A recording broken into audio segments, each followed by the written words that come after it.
TRS ఎమ్మెల్యేలపై రోజుకొక ఆరోపణ వస్తోంది. ఎమ్మెల్యేలే కాదు వాళ్ళ కుటుంబీకులు సైతం వేధిస్తున్నారంటూ హెచ్ఆర్సీకి కంప్లైంట్లు వచ్చాయి. దీంతో నియోజకవర్గాల్లో ఎమ్మెల్యేల పనితీరుపై ముఖ్యమంత్రి దృష్టి సారించారు. ఇన్నాళ్లు ప్రభుత్వ పరిపాలనపై ఫోకస్ చేసిన సీఎం పాలన గాడిన పడడంతో ఎమ్మెల్యేల పనితీరు మీద నజర్ పెట్టారు. ప్రభుత్వం ఎంత మంచి పాలన అందించినా పార్టీ నుంచి ప్రాతినిధ్యం వహించే ఎమ్మెల్యేల ప్రవర్తన సరిగా లేకుంటే అంతా బూడిదలో పూసిన పన్నీరే అవుతుంది. టీఆర్ఎస్ ఎమ్మెల్యేలు పార్టీ నాయకులతో జరిగే ప్రతి సమావేశంలో సీఎం కేసీఆర్ ఇదే విషయాన్ని చెప్తున్నారు. ప్రజలతో సత్సంబంధాలు పెంచుకుంటూ వారి సమస్యల మీద పనిచేయాలని సూచిస్తున్నారు. అయితే సీఎం చెబుతున్నదొకటైతే ఎమ్మెల్యేలు చేస్తున్నదొకటి.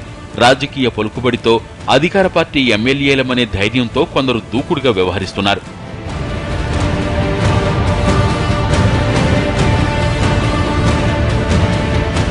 కొన్ని నెలల నుంచి ఎమ్మెల్యేల బెదిరింపులు, సెటిల్మెంట్లు ఎక్కువయ్యాయి. అవి ఒక్కొక్కటిగా బయటకు వస్తున్నాయి.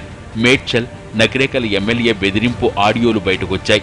అటు ఢిల్లీ స్థాయిలో పదవిలో ఉన్న ఓ టీఆర్ఎస్ నాయకుడు కూడా ఓ కాంట్రాక్టర్ని భయపెట్టారన్న ఆడియో బయటకొచ్చింది. ఇవన్నీ పార్టీ ప్రతిష్టను దెబ్బతీశాయి. దీంతో నేతల తీరుపై సీఎం కేసీఆర్ దృష్టి పెట్టారు.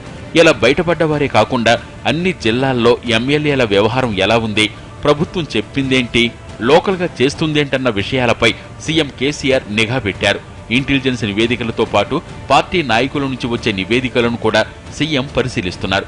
ఇప్పటి వరకు నల్గొండ, కరీంనగర్, ఆదిలాబాద్ జిల్లాకు చెందిన ఎమ్మెల్యేలు, కొంతమంది ప్రజాప్రతినిధులపై సీఎంకు ఫిర్యాదులందాయి. వారిని సీఎం సీరియస్ గానే హెచ్చరించినట్లు తెలుస్తోంది.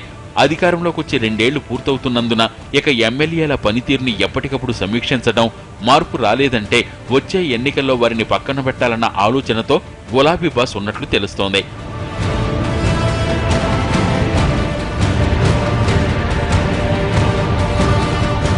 ఎమ్మెల్యేల్లో ఎవరేంటనే నివేదిక ఇప్పటికే సీఎం కేసీఆర్ దగ్గరుంది. ఇకపై కూడా ఎప్పటికప్పుడు నివేదికలు తెప్పించుకోవడం, పద్ధతిలో మార్పు రాకుంటే వ్యక్తుల్నే మార్చే దిశగా సీఎం ఆలోచిస్తున్నట్లు తెలుస్తోంది. సో ఎమ్మెల్యేలు జర భద్రం.